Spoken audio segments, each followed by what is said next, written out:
Pasal pertama, para ulama kita telah berkata, apabila engkau ingin mengetahui perbedaan antara khatar baik, geritik hati yang baik, dengan khatar jelek, geritik hati yang jahat, hendaknya engkau mengukurnya dengan salah satu dari 4 ukuran. Niscaya akan kelihatanlah keadaan khatar itu bagimu. Apakah ini jahat? Apakah ini baik? Apakah dari Allah? Dari syaitan? Jadi 4 ada alat untuk mengetahui geritik hati itu apakah baik atau kada. Pertama kali gerak hati di hati Anda itu hendaknya disudurkan, dibandingkan, disandingkan kepada hukum agama. Jadi kalau hati kita ada hendak sesuatu, maka sesuatu itu kita ukur dengan hukum agama. Bagaimana pendapat agama tentang geritik hati ini? Kalau jenisnya cocok dengan laku agama, sesuai dengan aturan agama, artinya dibolehkan saja menurut agama, maka khatar itu baik. Misalnya ada geritik hati hendak belajar, ada geritik hati hendak mengamalkan satu amalan, ada geritik hati untuk melakukan satu ibadah. Nah, itu jelas sudah geritik hati itu baik, karena sesuai dengan agama. Jika tidak cocok dengan jenis laku agama, jika geritik hati itu kada sesuai lawan hukum agama, keterangannya sebab rukhsah keringanan atau syubhat tidak jelas hukumnya, maka khatar itu jelek. Artinya geritik hati ini hendak mengambil keringanan, atau geritik hati ini belum jelas hukumnya boleh atau kada, nah maka geritik itu jelek, kada baik artinya.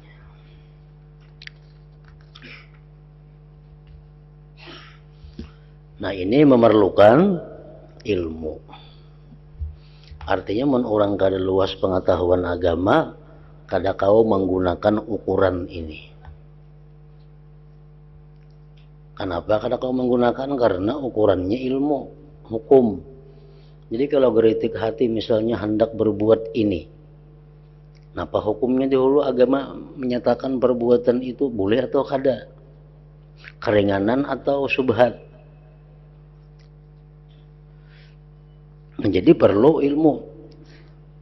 Nah ini dipakai ukuran yang jadi untuk orang-orang yang sudah mempunyai ilmu agama yang cukup.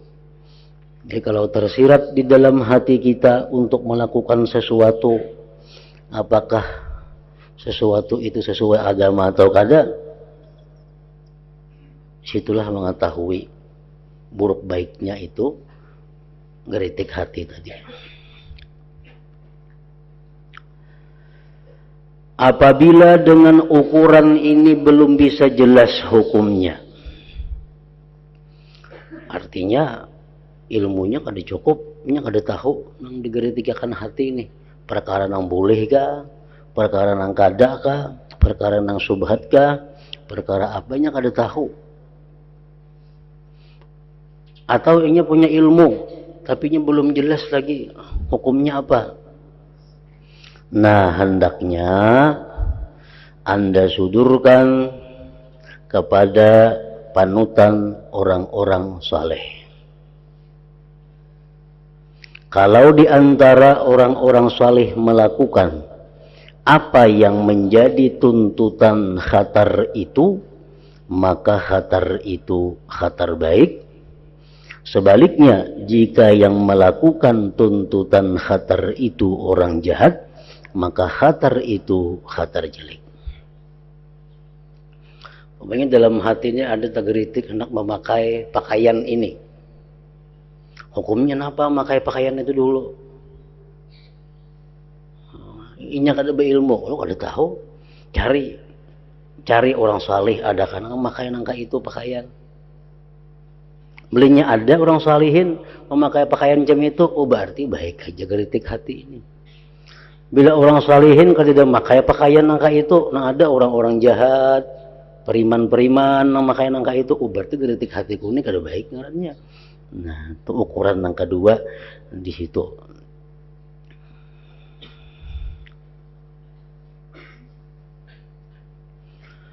Manakala dengan ukuran ini pun belum bisa jelas. Ukuran yang pertama ilmunya kadada. Ukuran yang kedua ngalih mencari orang saleh. Misalnya di kampung tuh pindah ada salehnya orang. Nah, siapa nang dicontoh, siapa nang ditiru,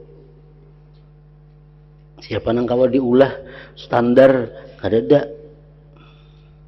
Hendaklah Anda sudurkan kepada nafsu dan kesenangannya nafsu tadi. Perhatikan, jika nafsu engkau mengerjakan lantaran watak nafsu itu sendiri, bukan karena takut kepada Allah, maka khatar itu khatar baik. Kalau nafsu senang kepada khatar ini karena wataknya bukannya demi mengharapkan rahmat Allah, maka khatar itu khatar jelek.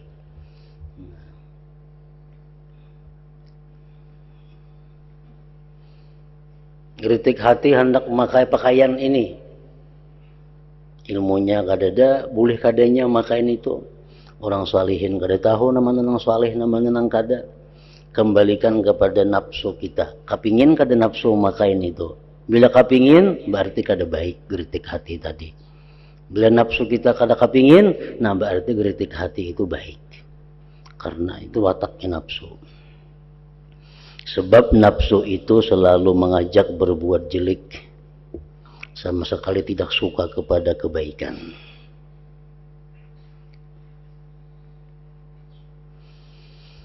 Dengan menggunakan salah satu ukuran tersebut di atas, apabila Anda mau merenungkan dan memusatkan perhatian, niscaya akan jelas mana khatar yang baik dan mana khatar yang jelek.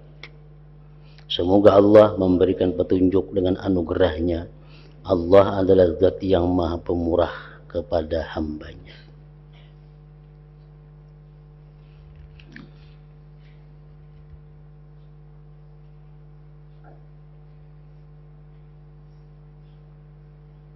Nah, jadi di sini disebutkan pengarang tadi ada 4 ukuran. Pertama ukurannya adalah ilmu, hukum. Kita bergeritik hendak A. Kita periksa dahulu hukum agama, A itu boleh atau kada. Kalau boleh, berarti geritik tadi baik saja. Kalau hukum agama mengatakan A atau kada boleh, berarti geritiknya jelek.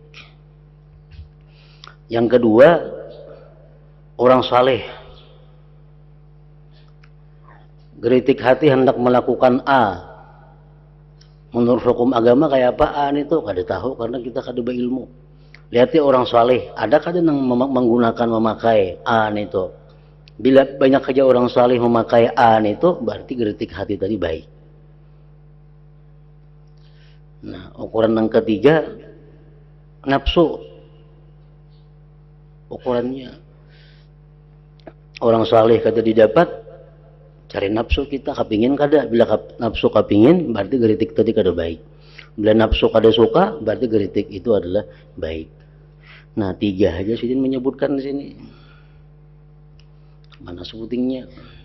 Tadi 4 ya Sidin.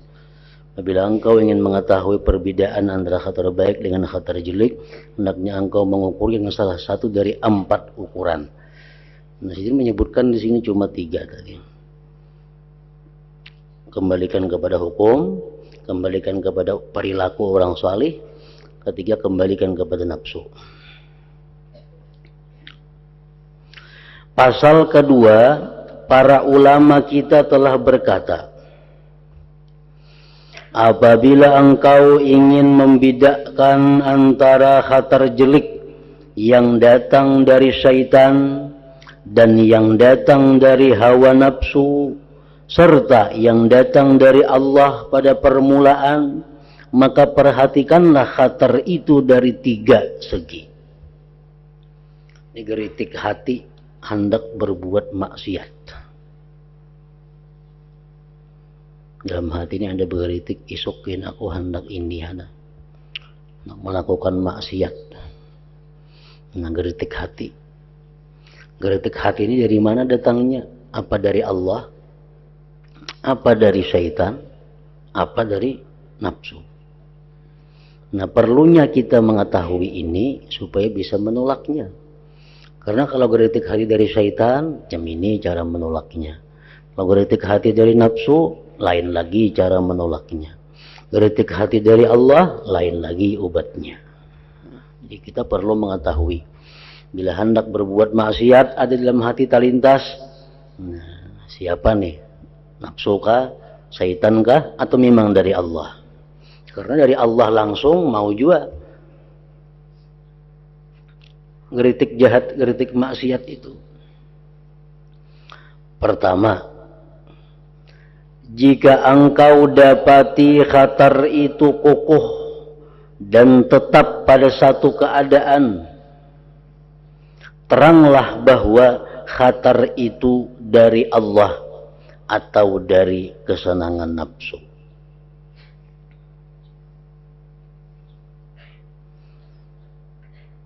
Nah, misalnya geritik hati ini hendak minum arak, hendak melakukan riba, geritik hati ini.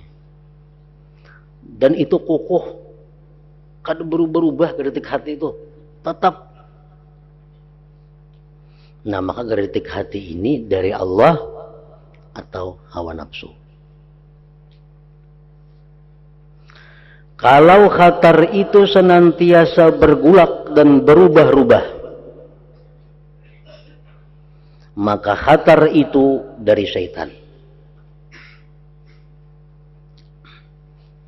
Umpamanya kita ada keperluan hendak menukar sesuatu, anggaplah umpamanya kendaraan,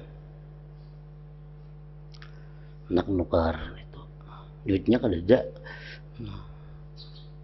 nampak jangan ditukarkannya kan ada duitnya, tapi geritik hati hendak menukar sepeda motor.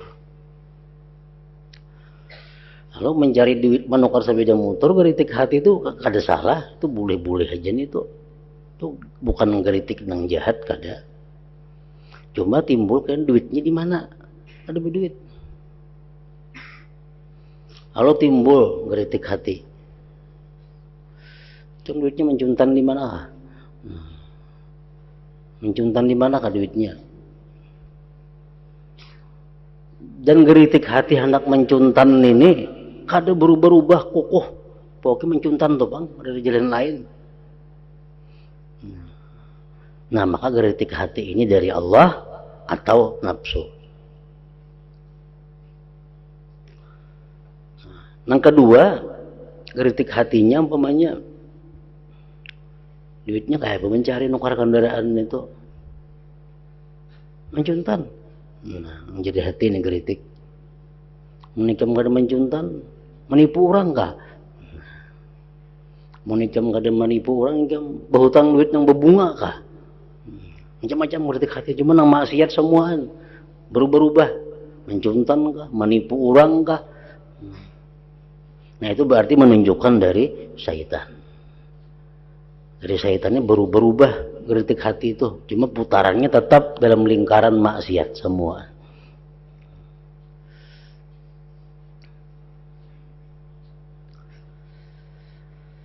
Sebagian orang saleh berkata, perumpamaan hawa nafsu itu bagaikan macan tutul. Kalau sudah menyerang, tidak mau mundur bila tidak ditubruk dengan keras atau digempur habis-habisan. Atau bagaikan orang khariji, pemberontak yang berperang demi membela pendapatnya mengenai agama, tidak mau mundur sebelum terbunuh. Jadi nafsu ini itu aja digeritikannya dalam hati, kada akan hilang, terus ada timbul geritik yang semacam itu sampai kita lakukan atau kita matikan. Pokoknya geritik hati ya, nafsu wae punikan pun ada kabulakan titik. Diputus macam itu sama sekali, hanyarnya mau ampe atau takabul ampunnya hanyar mau ampe, amun diobati jalan lain kada kawa.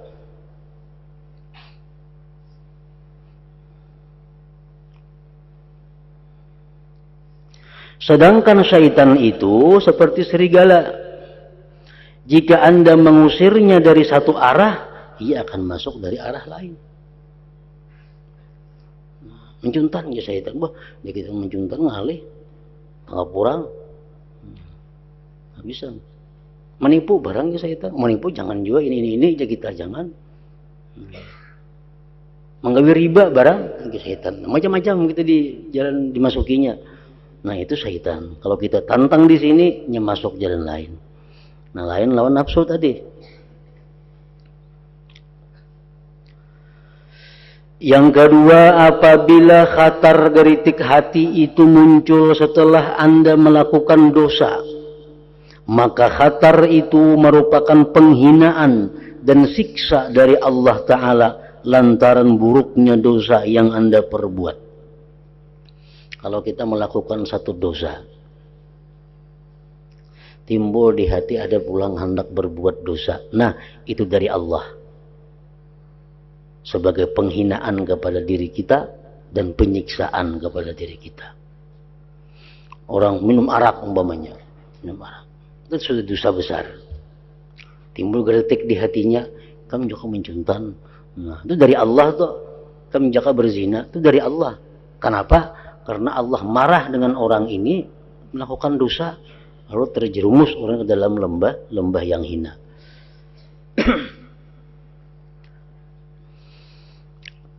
Allah Ta'ala berfirman, kalla barrana ala qulubihim makanu yaksibun. Artinya sekali-kali tidaklah demikian, bahkan telah berkarat pada hati mereka oleh sebab apa yang telah mereka perbuat. Nah dosa-dosa yang kita lakukan, kalau kata diiringi dengan tobat, maka dosa tadi akan menumpuk dan berkarat. Kayak cermin hati, yang kayak cermin terkena kotoran, ada jadi masalah, mau kita lakas menyapuinya menjilang pulang. Nah kayak itu hati, kita berbuat dosa, kita tobat, bersih pulang. Yang berat itu adalah cermin itu karena kotoran diliatakan. Karena kotoran pulang dilihatkan. Akhirnya apa? Kotorannya menyatu dengan cermin, bakarat. Nah itu kada kau lagi dibuangi.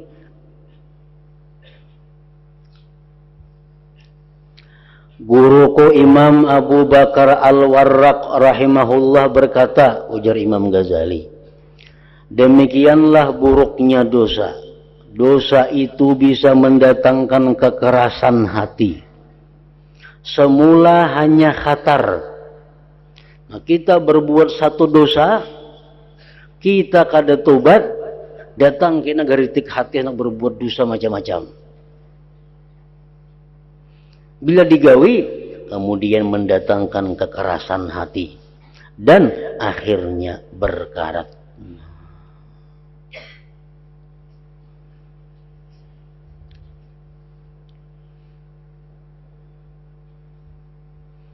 Mengenai dosa itu Tuhan gak ada jadi masalah kalau kita tobat. nang berat itu nang kada saling tubatan. Nah, akhirnya hati tadi bakarat lalu menimbulkan geritik-geritik nang selalu kada baik. Adalah amalan supaya terhindar daripada dosa, kada ada. Sebagian ulama berpendapat kita kada boleh minta lawan Tuhan supaya terpelihara daripada dosa. Misalnya Allahumma asimni minaz dzunub, ya Allah peliharakan aku daripada dosa. Kada boleh itu minta menurut sebagian ulama. Karena yang kita minta itu mustahil. Yang kita minta itu adalah ampunnya nabi-nabi. Yang maksum dari dosa, terpelihara dari dosa itu nabi-nabi aja. Ada kita ini disuruh minta apa? Minta pengampunan dosa. Ayo berbuat dosa cuma lah kasih tobat. Itu maksudnya. Kalau kita menghindar daripada dosa, manusia biasa kada kawa lepas daripada dosa. Cuma tergantung ada yang besar, ada yang kecil, yang wani manggawinya. Nah, bagi mereka yang berilmu, mereka yang disayangi Allah, mereka cepat kembali, cepat tobat begitu melakukan satu dosa.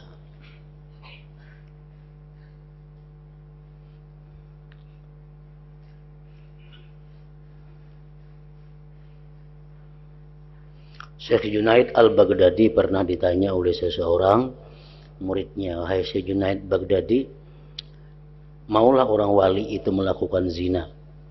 Nah, Junaid Baghdadi mau, lain nabi. Mau orang wali itu melakukan dosa, mau aja orang wali itu berzina. Cumanya mereka itu melakukan perbuatan tadi sekali. Karena mereka kadang mau tercabur 2 kali dalam lubang yang sama. Itu orang beriman jam itu. Yang kedua, nyelakas tubat. Nyelakas kembali kepada Allah.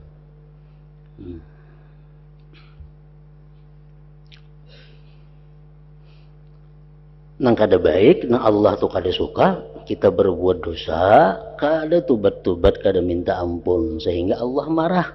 Nah, lalu dalam hati kita timbul aja hendak berbuat nang kada baik, akibat dosa nang dahulu itu memancing. Dosa dahulu itu.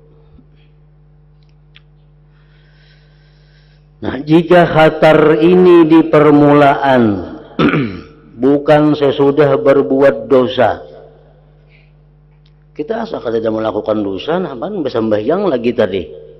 Sembahyang timbul ada geritik hati hendak maksiat. Nah, maka kebanyakan khatar itu dari syaitan. Khatar itu dari syaitan. Karena khatar itu mulanya mengajak kepada kejelikan dan kesesatan pada keadaan yang bagaimanapun. Syaitan ini mengajak kita dalam keadaan apapun, dalam sembahyang gin mau hati bergeritik hendak maksiat, itu dari syaitan sudah jelas.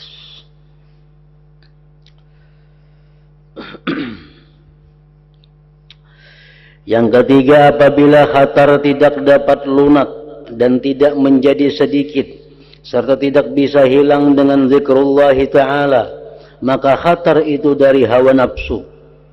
Dalam hati kita hendak melakukan maksiat,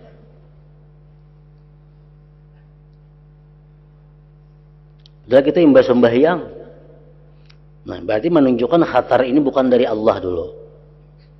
Jangan imbah maksiat, timbul geritik hati hendak maksiat pulang. Nah, itu bisa dari Allah sebagai penghinaan diri kita.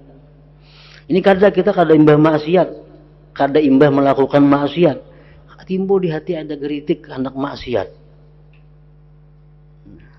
Kalau itu kita bawa berzikir, bawa baca salawat, baca istighfar, tatap aja ada khatar geritik yang maksiat itu. Nah, maka itu bukan dari syaitan, itu dari hawa nafsu marahnya geritik hati itu. Kalau geritik hati kita timbul hendak maksiat, kita baca astagfirullahaladzim, astagfirullahaladzim, hilang. Nah, berarti itu dari syaitan. Kalau kada hilang, dari hawa nafsu. Kalau khatar itu dapat melunak dan berkurang sebab zikrullah, maka khatar itu dari syaitan, sebagaimana disebutkan dalam tafsir dari firman Allah Ta'ala, min syarril waswasil khannas.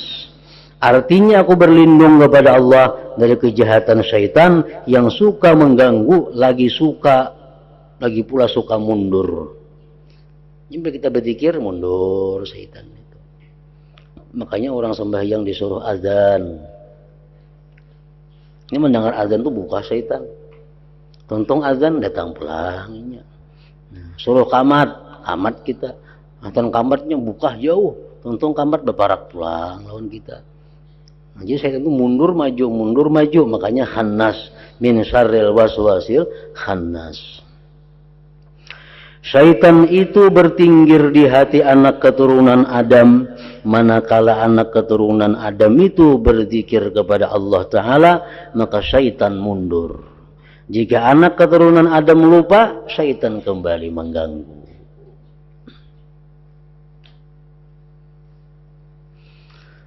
Pasal ketiga, apabila Anda ingin membedakan antara khatar baik dari Allah ataukah dari malaikat mulhim, maka hendaklah Anda memperhatikan hal itu dari 3 segi. 1. Hendaknya Anda memperhatikan jika khatar itu kuat dan kukuh, teranglah khatar itu dari Allah Ta'ala. Kita hendak melakukan sembahyang duha umpamanya, geritik hati ini. Kukuh anak sembahyang duha ini, kadang berubah-ubah.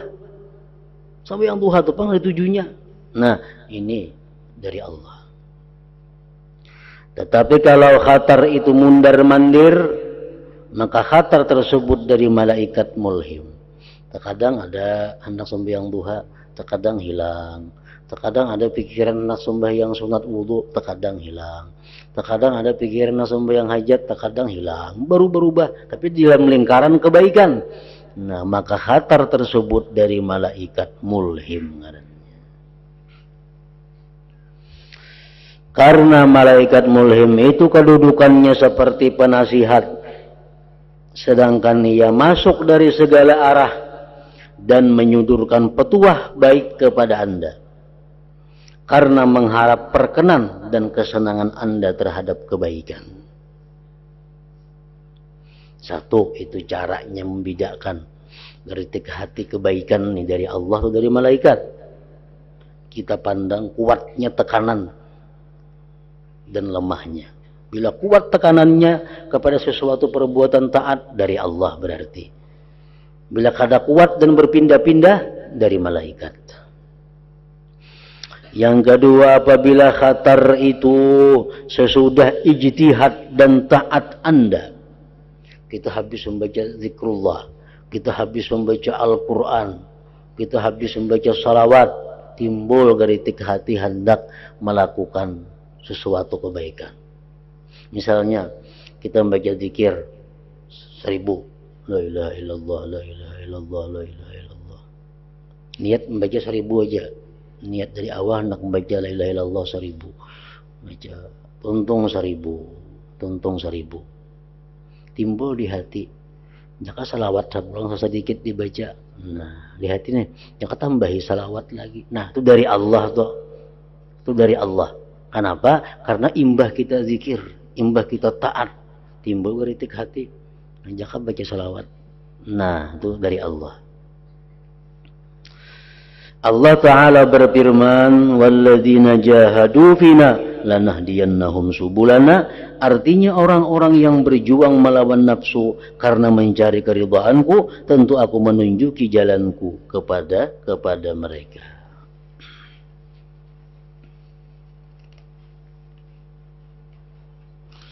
Walladzina tadaw zadahum huda. Artinya orang-orang yang memperoleh petunjuk itu akan ditambahi petunjuk oleh Allah.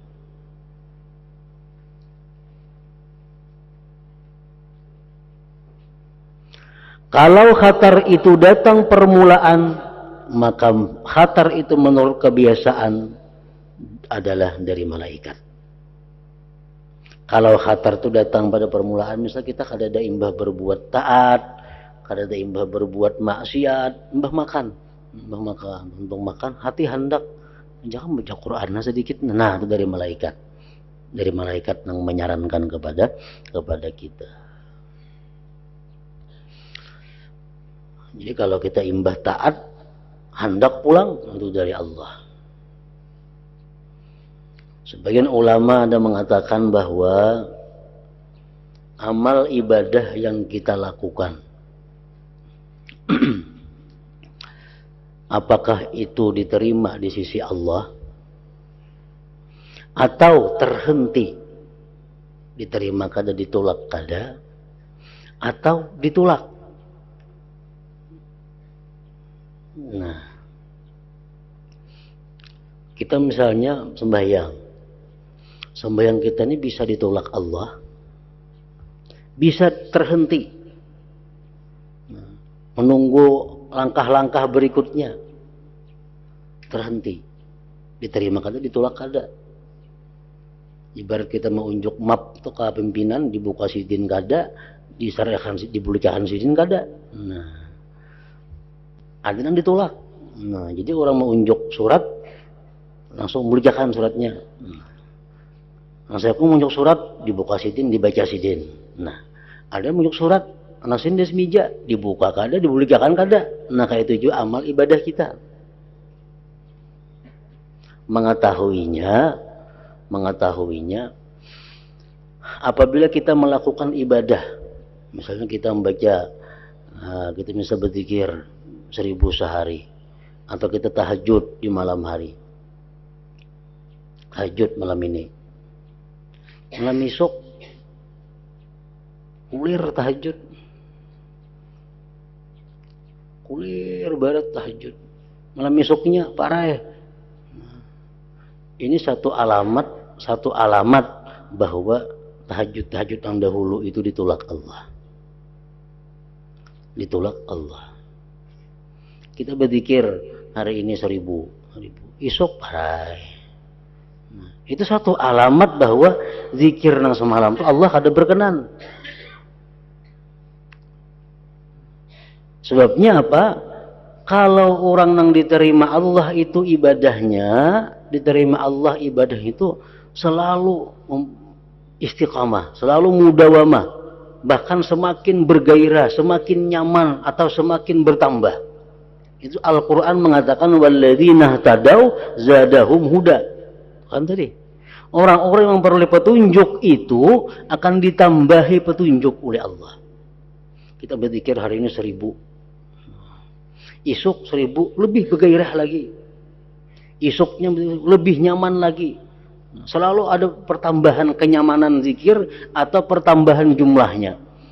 Ini menunjukkan bahwa zikir-zikir dahulu itu diterima oleh Allah. Yang ketiga, kita membaca zikir 1000 hari ini, esok tetap 1000, hati kayak semalam aja, benyaman kada, bertambah kada, berkurang kada. Esoknya berzikir, ya kayak itu pulang. Kada ada pertambahan semangat, kada ada merasa kelezatan. Apalagi menambah zikirnya, kada juga 1000 tuh bang. Nah, ini pertanda bahwa zikir-zikir dahulu itu masih tawakuf. Masih belum lagi diterima Allah, belum ditolak pun kada. Ini masih menunggu langkah kita berikutnya. Bila berikutnya kita dapat hidayah dari Allah, kita bisa semua sekaligus diterima oleh Allah, nah sekaligus. Bila sampai seterusnya itu ada hal-hal yang memang kelakuan kita kurang bagus, akhlak kita kada baik, bisa dihapus, ditolak oleh Allah kesemuanya. Nah, jadi itu tanda-tandanya, alamat-alamatnya. Kalau kita mengetahui, kita baca Quran hari ini sehajus atau 3 lembar umpamanya, baca 3 lembar, apakah diterima Allah atau kada 3 lembar yang baca, lihat tigina esok. Bila kita baca pulang ini 3 lembar tambah nyaman, nah berarti yang semalam itu ada harapan diterima Allah. Esoknya baca pulang 3 lembar lebih nyaman lagi, bahkan 3,5 lembar umpamanya, nah berarti menunjukkan yang semalamnya diterima pulang oleh Allah. Jadi setiap kali kita imbah berbuat taat, ada geritik hati pulang untuk berbuat taat, itu tandanya Allah memuliakan kita, tandanya Allah sayang kepada kita. Yang ketiga, kalau khatar itu ada hubungannya dengan i'tikad dan amal-amal batin, maka khatar itu dari Allah. Ini ada geritik hati, tapi untuk perkara-perkara batin. Ada geritik hati, misal ikam jaka hati itu berisihi lagi, hati ikam tuh hendaknya dilatih lagi. Nah, itu urusan batin ngarannya, itu biasanya dari Allah. Jika berkaitan dengan amal-amal zahir, maka khatar tersebut dari malaikat mulhim, itu biasanya. Karena malaikat mulhim itu tidak mengetahui apa yang ada di hati manusia menurut pendapat sebagian ulama.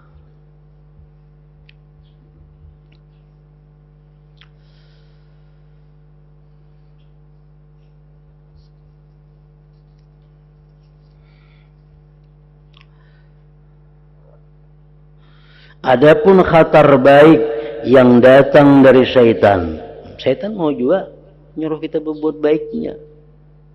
Nah, kisah kita malam tadi, syaitan menyuruh kita wara, padahal kebanyakan dosanya jadinya. Adapun khatar baik yang datang dari syaitan adalah karena hendak menarik kepada perbuatan jelek, supaya anak keturunan Adam semakin banyak kejelekannya. Jadi itu sudah jelas kalau kita ada geritik hati nih, hendak melakukan satu ibadah nang sunat, tapi banyak banget bahayanya. Ini bisa haram, bisa haram, bisa haram. Nah, itu sudah dari syaitan sudah. Syaitan menggerakkan kita untuk sunat, menggawe yang sunat. Tapi bila kita kada waspada, bila kita kurang ilmu, bisa keharam karena jadinya. Nah, itu dari syaitan. Hendak mencoba menjebak kita dengan perbuatan sunat agar kita jatuh dalam perbuatan dosa yang besar, seperti bersikap wara malam tadi. Nah, itu.